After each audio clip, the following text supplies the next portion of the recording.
welcome back to my channel. It's your girl Sharon, aka the Melanin Nostalgic Runner, and we are back for another season of review of the Real Housewives of Orange County, so the OG of all the housewives. And this is season 19.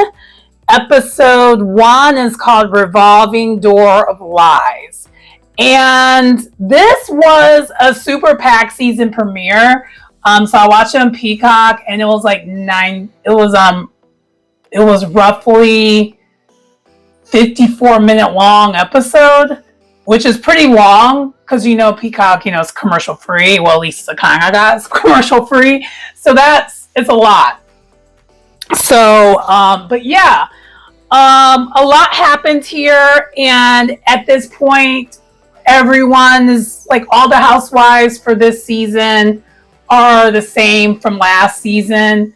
So I would highly recommend, if you want to follow this new season, to at least watch reunions that I have. And I believe I have it on, so I've had it on my other housewives shows because I knew this was coming up soon.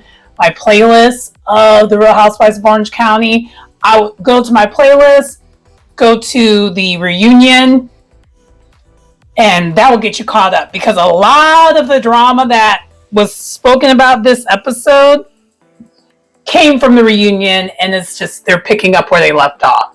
So they're kind of just hitting the ball running when it comes to that. And the main thing with this episode, and it seems like it might be for the season, is Katie's a target. And if you saw the reunion, you understand why. And if you saw last season, you kind of understood why too. Because she kind of has an interesting relationship with the truth, but she's interesting.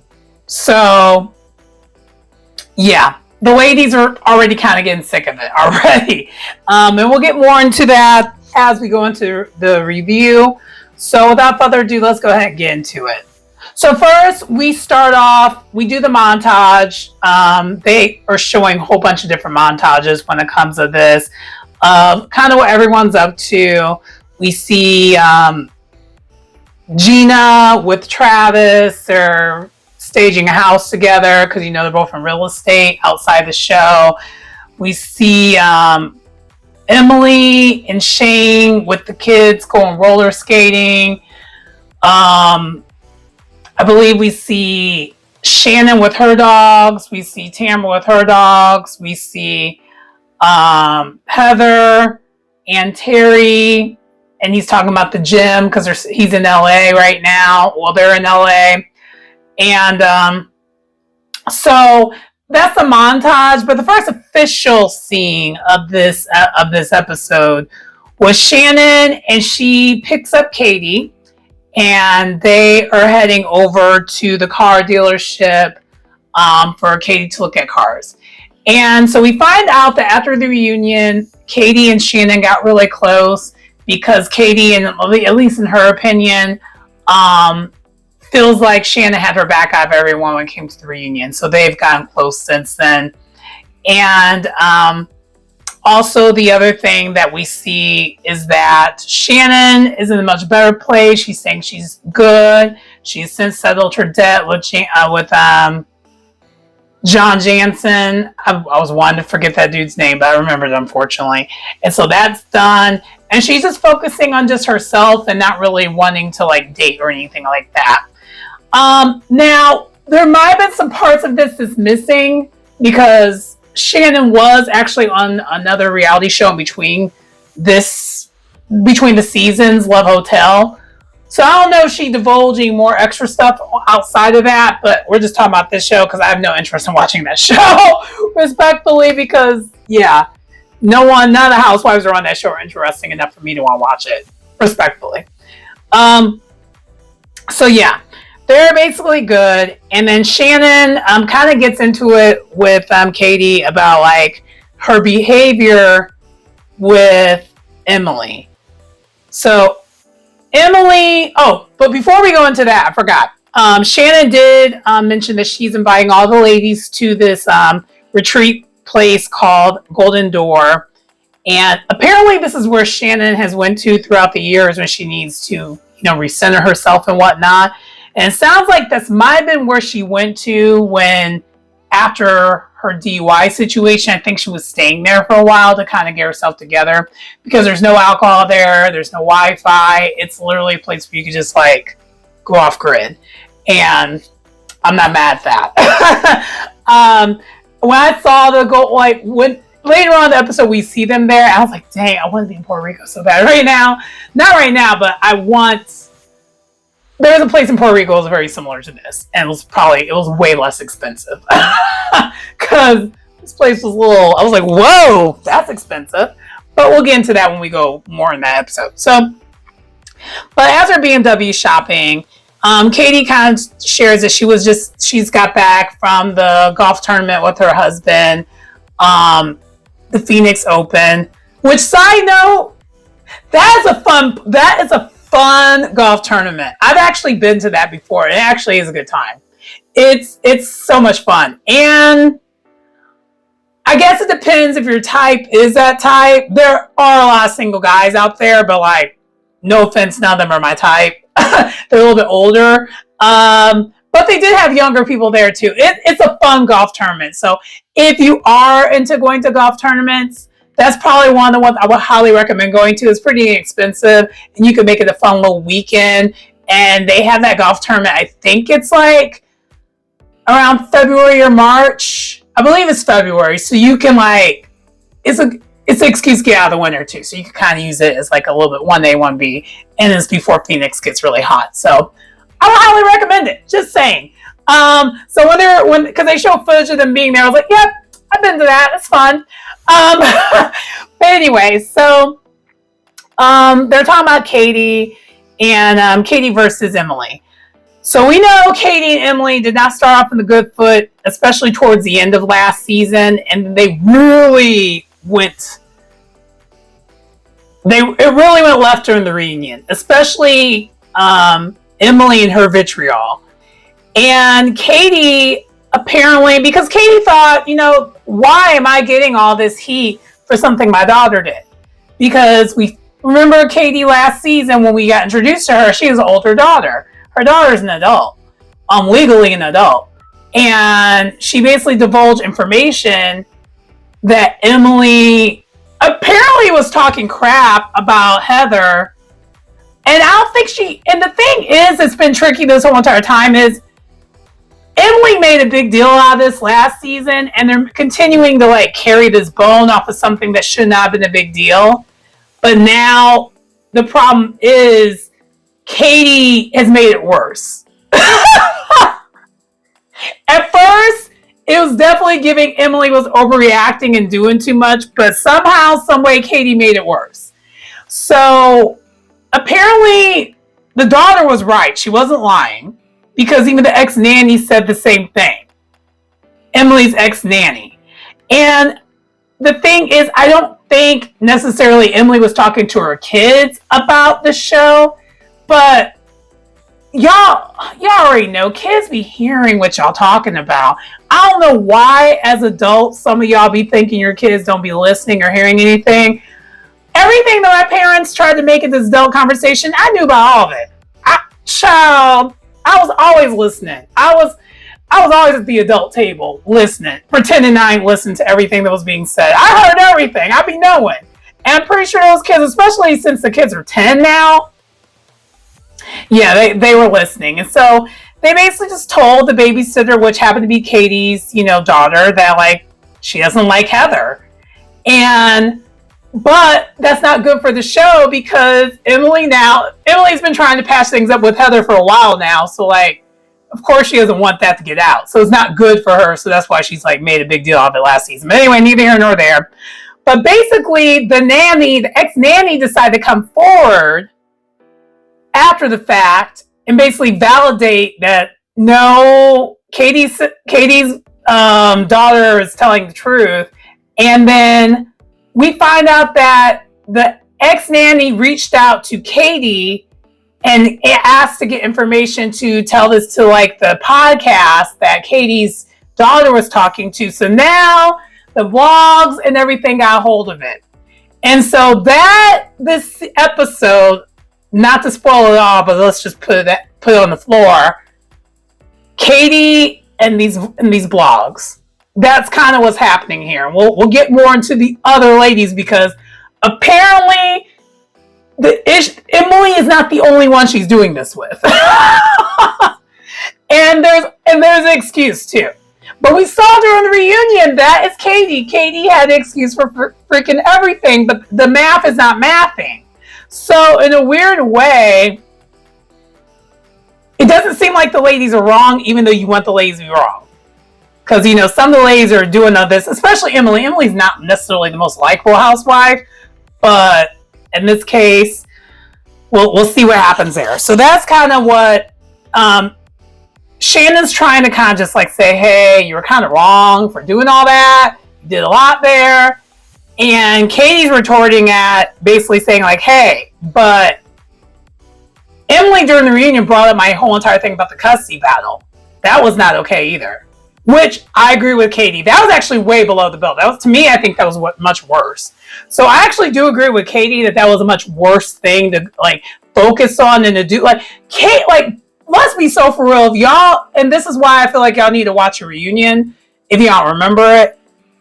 The way Emily was kind of attacking both, trying to attack. Well, she basically was she was going off and kind of just putting 20 on 10 and acting like she was an attorney, an unsolicited attorney that no one asked for during the reunion on Katie and Jen.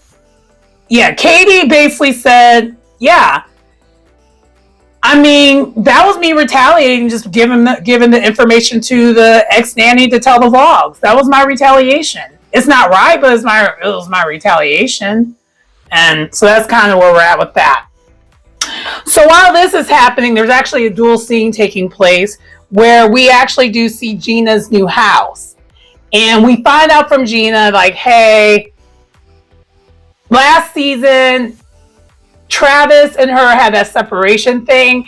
And it was about, and she said this story about how they couldn't afford to get a big house together, which actually wasn't the truth according to Gina, which honestly, I kind of do believe Gina at this point now. I don't think she was lying. I think she was lying before her other storyline from before, but she was like, the reason why I said that though is because we've been behind the scenes beefing with Travis's, estranged wife.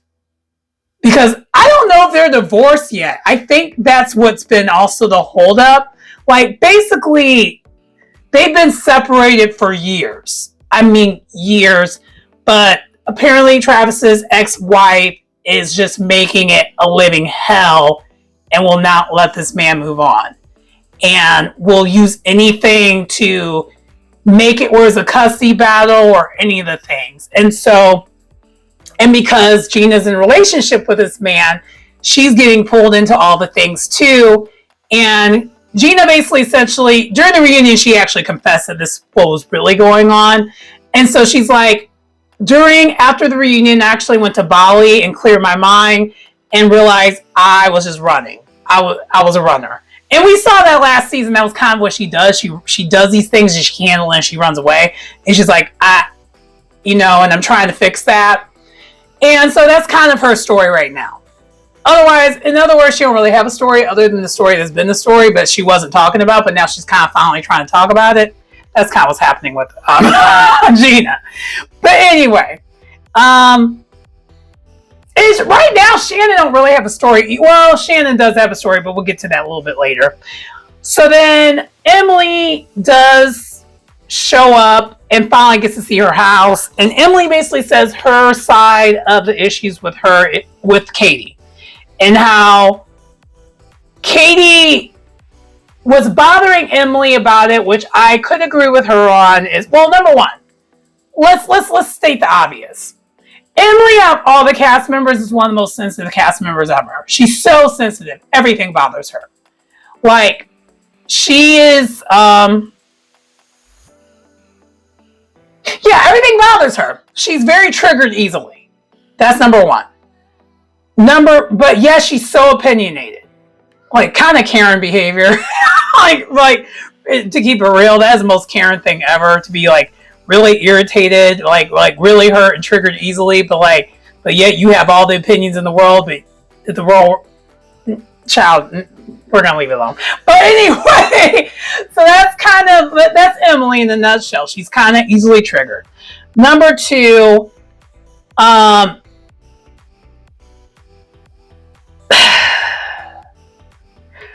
Emily may put 20 on 10 when it came to this whole entire issue with her and Katie, because really last season Emily didn't really have anything going on except for her body image issues, and she kind of made a big deal about that too, but she didn't. I kind of agree. The thing on Emily that's interesting is I be agreeing with her on things, but she just be taking it too far. Like, I agree with her about a lot of the things. Like, so when it came to the body image issues she had last season, I got it, but like 20 on 10. She puts 20 on 10 on a lot. But with this Katie thing, she's really, really bothered. She's like, my kids are actually able to see these things now because she keeps, reporting things to the vlogs. But like, the thing is, she didn't question your parenting or anything. And that's the thing that gets me. I don't understand where that came from, but I don't think that's really Katie. The issue is her. So a lot of Emily's issues to me is she always has beefs, but they're like always misdirected. So to me, her issue isn't really with Katie. Her issue is with the ex-nanny who put all this like stuff out there. Because apparently the ex-nanny said a lot, and that was a lot worse about her parenting. Katie didn't do all that. And similar to even before last season when her daughter brought up these things, Katie didn't do all that, but it was her daughter. But like, Emily expected her to discipline her grown daughter. I'm like, my daughter doesn't even live here. Like, what do you want me to do here?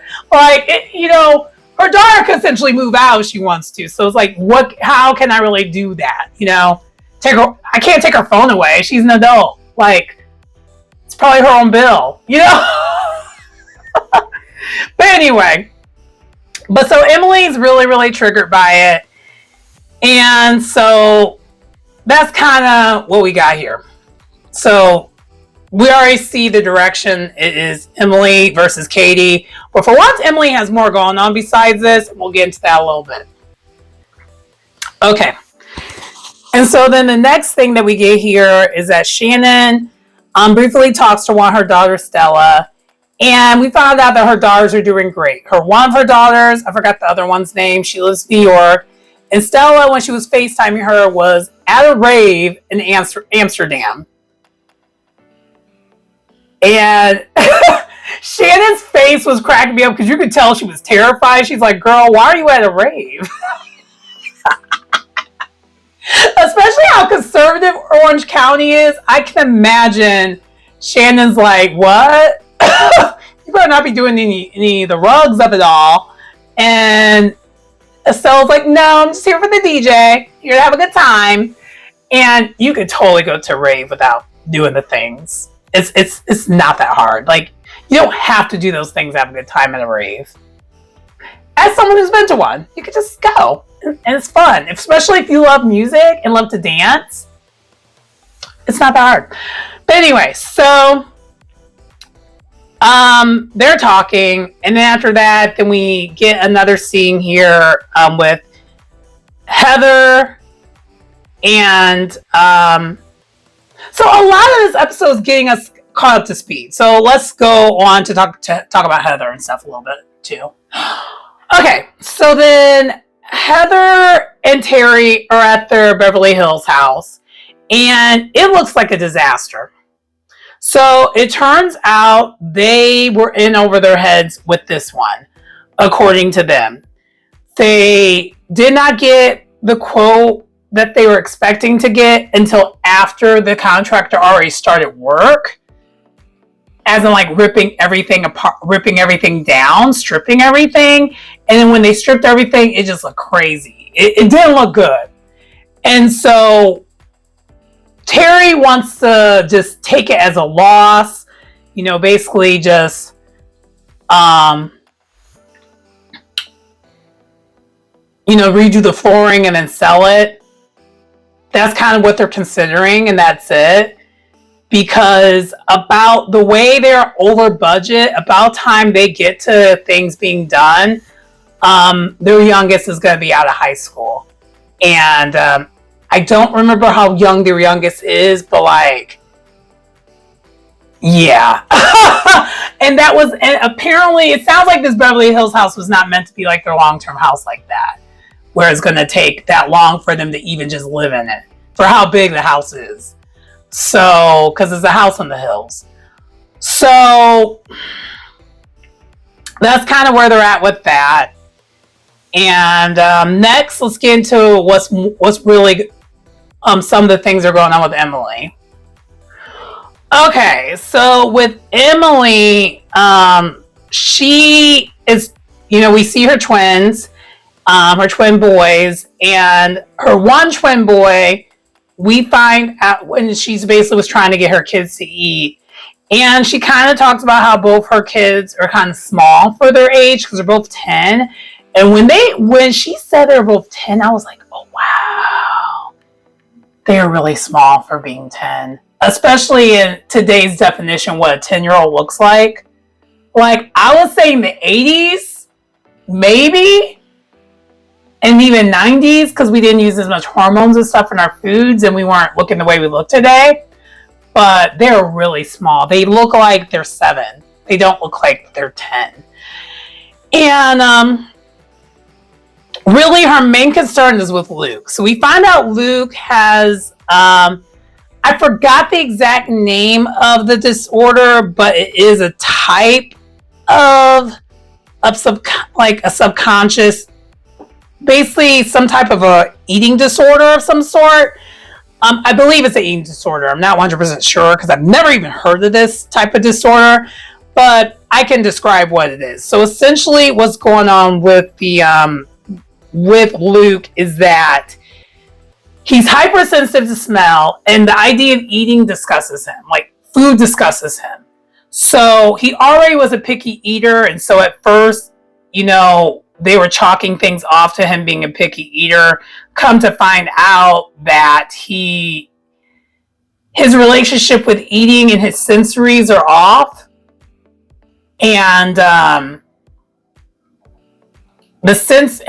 what's tricky about it is that his sensories are so off that he never knows that he doesn't know when he's hungry. He is one of those kids, well, and that's not even one of those kids, like that's a whole entire different thing. Like, he doesn't know when he's hungry, so therefore it's hard to feed him. And he doesn't associate with him not eating, him being low energy. He doesn't associate any of that with, mood changing or any of that. Like, his sensories when it comes to that is off, and then he's also hypersensitive to smell. Like he can smell things like overly easy. And we actually find out later on in this episode, when Gina and her are on their way to the retreat, that he might be on the spectrum. And so they're going to be doing tests and evaluations on him. She said he might have autism. I guess I don't want to say that because he clearly is verbal. It's not a nonverbal autism. And also, too, I don't like saying someone has autism until they diagnose it. I guess, to me, the more politically correct thing to say is he might be on the spectrum. Like, all of us, for the most part, probably might be somewhat on the spectrum. But, like, clearly more on the spectrum, closer to being, autistic. And so she is just tore up when it comes to all this. And she kind of alluded to it earlier in the episode when she was talking about her issues with Katie, that like she has real life things going on. She doesn't have time to deal with it. And so I kind of do feel for Emily because she really, getting that news and having a young child, or a younger child, and trying to navigate that. And since he's 10, you didn't see it. That seems like that could be a lot. Now, if he was older, like, and so she's, she's going through some things. And so Emily for once actually has somewhat of a storyline right now, but like it's not a storyline that I think someone really wants to have. It's more of a health thing. But I am curious to see how she handles it and how she navigates it. But that's kind of what's going on with Emily. So moving on. Okay, this next scene, it's not going to be too long because if y'all have seen the show or seen my reviews, y'all know I don't see it for Tamra. I don't like Tamra. Because she is who she is.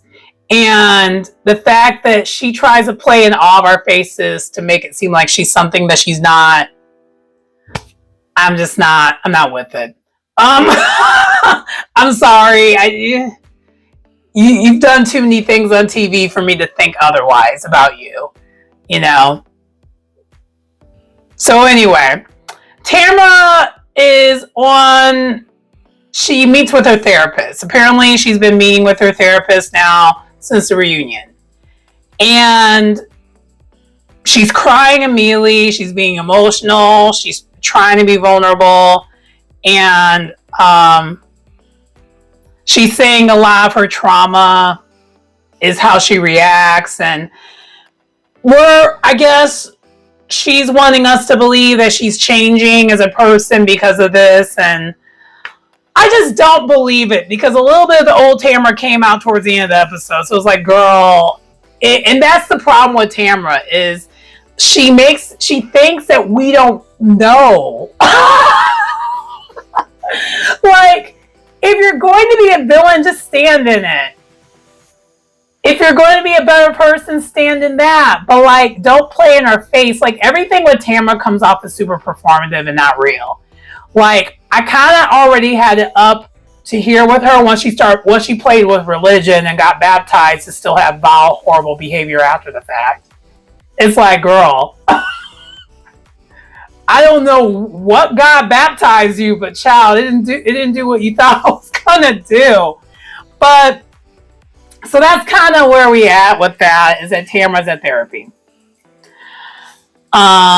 And she was kind of just talking about how her relationship with her daughter still isn't good.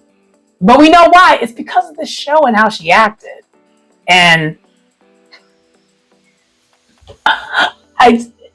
she said she has trauma with like how her marriage ended, her horrible divorce. And it's like, but you've been remarried to Eddie for how long now? Anyway, moving on. You know, one thing I've noticed as I start reviewing these Housewives shows and how I was when I first started doing this channel. My channel before was way more zen, and now my inner shadiness just comes right out. But the thing is, I don't think it has necessarily to do with the Housewives shows. I think it also has to do with the way of the world right now. I don't have the filter to like hide my shadiness anymore. I just say it. I can't help it anymore. It is what it is. Anyway, so then the next scene we have Jennifer and Ryan, and they're shopping for like bikinis basically because they're going to do a beach wedding, but they're trying to decide if they're going to do a beach wedding where they're actually wearing beach wear, or they're going to do a beach wedding with the more traditional stuff. And it seems like they're leaning more towards like a beach wedding, but wearing beach stuff. And so that's kind of what they're doing. And then we also hear them talking about Tamra, basically how Tamra's not going to be invited. And I get that. I understand why she shouldn't be invited. And one thing that I have noticed is I love Jen. Jen is still my favorite on this show easily. She was such a good addition to this show. And she was throwing so much shade when she was talking about Tamra in this scene. She's like, she's just mad because Ryan didn't want her. I was like, so apparently we find out that like Tamra was lusting over this man up prior to Jen getting with Ryan. And then they were talking about how like now Tamra's in therapy, and Jen and I were the same person. She's like, she's in therapy now. It's not going to change anything about her. She's like, she is who she is. she's like, and she even mentioned the baptism. That's kind of why I brought it up too, because she's like, if a baptism can't cleanse your soul, what is therapy going to do for you? I was like, oh man, I was like, yeah. Jim was cracking me up a little bit in this scene, but that's kind of all we had over here with that. Moving on. Okay, so now we have kind of like our first like kind of thing with like more than just like the housewives doing their individual. So sorry about that, my mic went out. So we had oh wow, I lost my place. We had Heather, Emily meeting up for dinner, and basically Heather catches Emily up with what's going on with her daughter Max. Her daughter Max lives in Paris now. She went to school abroad, and she was the one who had anxiety. So like that's cool. And we also found out, I forgot to mention this in the scene with Shannon's scene when she was talking to Stella and Max now kind of are buddying up because they both they're both in Europe right now, abroad together. So that's kind of nice that they kind of have some camaraderie, and there's other they are familiar enough with each other where they can just do the things together. So that's kind of cool. And then Tamara does join them, and she tells them that she's been going to therapy for like 4 months, and then this is where we find out Emily's not the only one that has issues with Katie. We already knew Heather had an issue with Katie. Heather didn't like Katie from day one. So Heather, been calling her out on her lies. But the thing is, the difference is Heather did not attack her the way Emily did during that reunion. So that's one thing about Heather that I respected. She didn't do all that. But Tamara apparently is saying that Katie told one of the vloggers about something that wasn't true about Tamara and Eddie.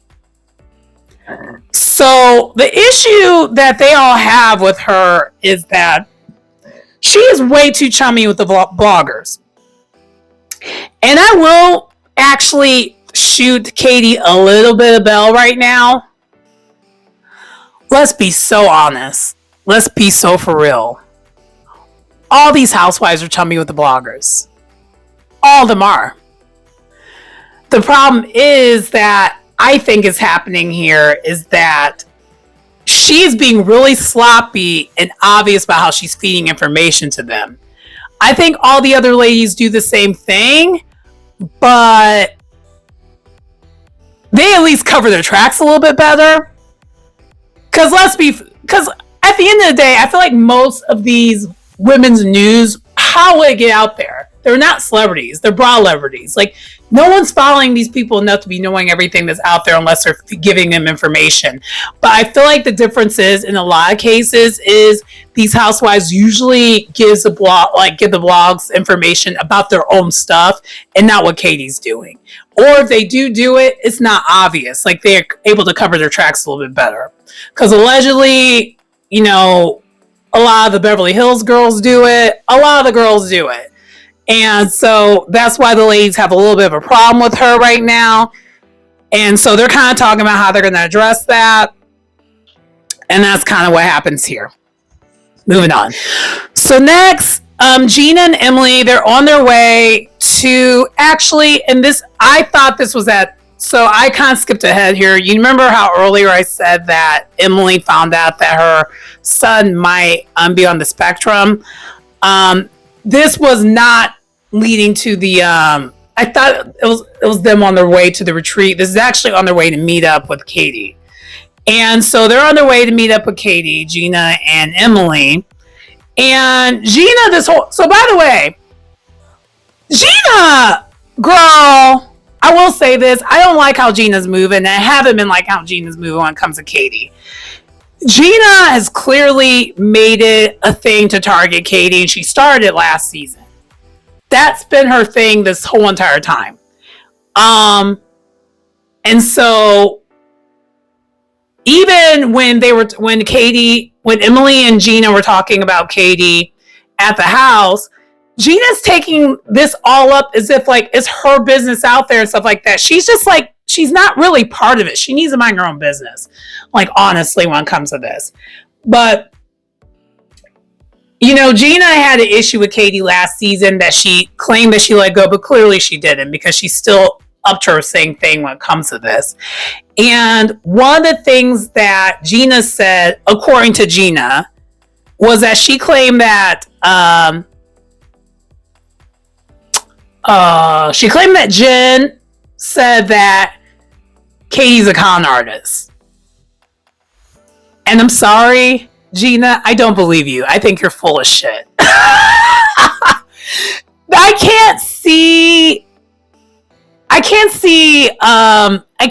Jen saying that about Katie.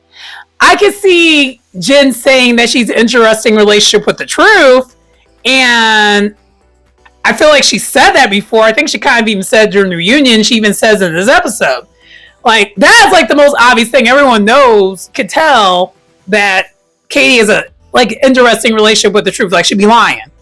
And so, but calling her a con artist, that's a little much. And even when, because they show like a scene went back earlier on the episode where Gina and Jen and Shannon were on the beach together, and Gina tried to say that that's what Jen said, and Jen's like, I don't remember saying that. I don't think I said, like, she didn't say it that way, but she said in her most nice, the way Jen be responding to things, which is usually nice unless provoked. She's like, yeah, I don't remember, like, I don't think I said that. Like, if I did, that's really mean. Like, which means I don't think she said it. I don't think she said that. But anyway, so now, but Gina immediately is going to use that. And we know she's going to use it. So basically, they show up, they meet Katie at the coffee house. First of all, Katie realized right away, she was like, shit, I was set up. Because Gina made it sound like them two were meeting up. She did not tell Katie that Emily was going to be there. So she basically set her up. She set her up. And so Katie is doing her hum because she does not know how to defend herself to save her life. Partially because she gets, for two reasons. Number one, it always seems like these ladies want to ambush her. So I will say that. The ladies like to ambush her on this show. But also, too, you wouldn't be stuttering if you didn't have an interesting relationship with the truth. So it's a little bit 1A, 1B when it comes to Katie. At least in my opinion. That's kind of what I think is happening here. And so Emily immediately just kind of goes off on Katie. They talk it out. And they kind of get somewhere, but they really don't. I feel like they get to the point where, like, they don't really get anywhere. It really led to nothing. Like, Gina, you're no one's mediator. I don't know why you tried to do this. I think you did this to be messy because you ain't got nothing going on, or nothing that you want to share got going on. So this was messy. And so Gina does also then try to say to Katie that her bestie, which is Jen, claimed that she was a con artist. And I'm like, oh, you're trying to make it where Katie's alone on an island. Because they know, and I know why. Well, I don't know why. I don't think the ladies, well, it's clear the ladies don't really like Katie, but I'm trying to figure out why. Because, I mean, I don't think this is a good enough reason at this point. At this point, feeding information to the blogs is not a good enough reason. Because I don't know. And let me know what your thoughts are, but I think there's a bigger play going on here. And I wouldn't be surprised if Tamara's behind this bigger play. I would not be surprised. And them trying to eliminate some of Jen's allies. Because these Housewives shows, We know these housewife shows are not about friendship. It's about alliance and keeping your spot on the show, which is messed up. And I kind of it kills the show when it becomes like that. But I just got my good eye on the situation. I don't trust it all the way. Let me know what your thoughts are. Anyway, let's move on. So Shannon is on her way to this event, and she kind of basically talks about how, like, I want to talk things out with with Tamra, because basically Tamra and Shannon, they're still not in a good place. They put a pin in their issues, but they're just still not in a good place. But she's hoping during this retreat they can figure it out. I don't think they ever do figure. I mean, we find out later on it's not going to happen here, because afterwards we find out that Tamra, on her way there, or actually once she got there to the retreat, that's when the news broke of Teddy, her podcast, her co-podcaster that she has that show, Two T's and Pod with, and her best friend, like her real life best friend. This is when she finds out that she got diagnosed with had all those brain tumors, and had the brain tumor situation. So now Tamra is like not really there. And so she's basically essentially at work needing to perform, but she ain't really there. So as much as I don't like Tamra, I do feel for her, because that is a horrible position to be in. When you find that kind of news out, that's not good. So then, but while this is happening, all the ladies minus Katie, because all the ladies are showing up one by one. So minus Katie and Jen, because Katie and Jen, they show up together. We find out that all the ladies there have an issue with Katie. Gina is putting 20 on 10 with her issues, and she's basically taking on everyone's issues if it's her own. And that's my thing that always annoys me about Gina, is like, girl, find your own business. Emily, she started putting 20 on 10 when it came to her issue. Heather, I get why, because she never got along with her, so I get it.